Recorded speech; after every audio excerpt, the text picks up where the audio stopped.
இந்த ஃபுல்லாக இந்த நெத்திலேருந்து இந்த நெத்தி வரைக்கும் இப்படி அதை வந்து நம்ம ஒவ்வொரு உடம்பை பொறுத்து ஒவ்வொரு உடம்புல வந்து நீர் பொறுத்து நீர் பொறுத்து சாதாரணமாக வலிக்கிறது வந்து வேறு அடிக்கடி வலிக்கிறது வேறு. அடிக்கடி வலிக்கிறது வந்து சத்துக்குறைவினால் வர்றது இருக்குது.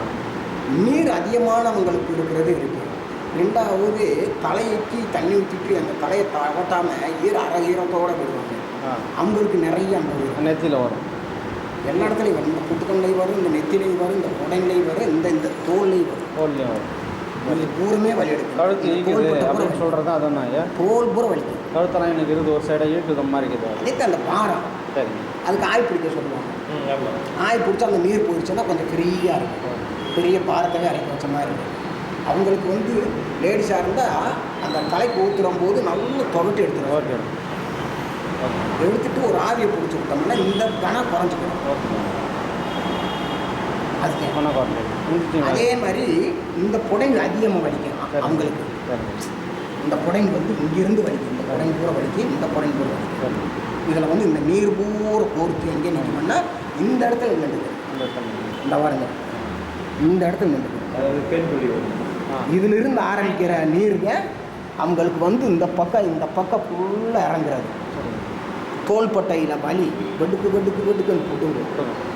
அந்த புடுங்கும் போது என்ன செய்வாங்க, இந்த தேய்ச்சி இந்த இடத்துல விடுவாங்க.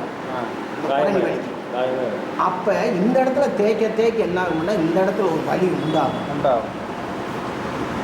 அந்த வலி உண்டாகும் போது இந்த இடத்துல அப்படியே ரத்தம் உடஞ்சி நின்றுக்கும். தேய்க்க அது எதனாலன்னா இந்த நீர்னால் வர்ற பிரச்சனை.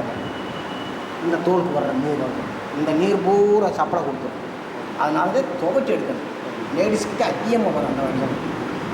அவங்களுக்கு வந்து என்னென்னா தலையை வந்து அரை ஈரத்தோடு இந்த இடத்துல கட்டிடுவாங்க. இந்த நீர் பூரா வந்து இந்த இடத்துல போர்த்துக்கும். பாதி நீர் முடியல போயிடும், பாதி நீர் உள்ளிறங்கிடும்.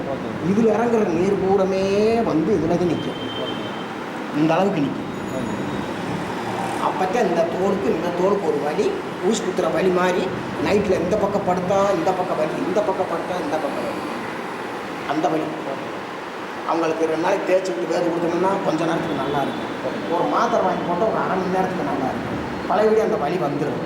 அவங்களுக்கு வைத்தியம் வந்து ஆவியை பிடிச்சிட்டு நம்ம கழுத்தை நீர் ஊற்றி நல்லா தேய்ச்சி கொடுத்துட்டு வேறு கொடுத்து அவங்களுக்கு போய் ஆவியை பிடிச்சோம்னா இந்த பாரை குறைஞ்சிடும். அவங்களுக்கு அந்த பாரை அப்பட்டா அது குறையும். ஆமாம்.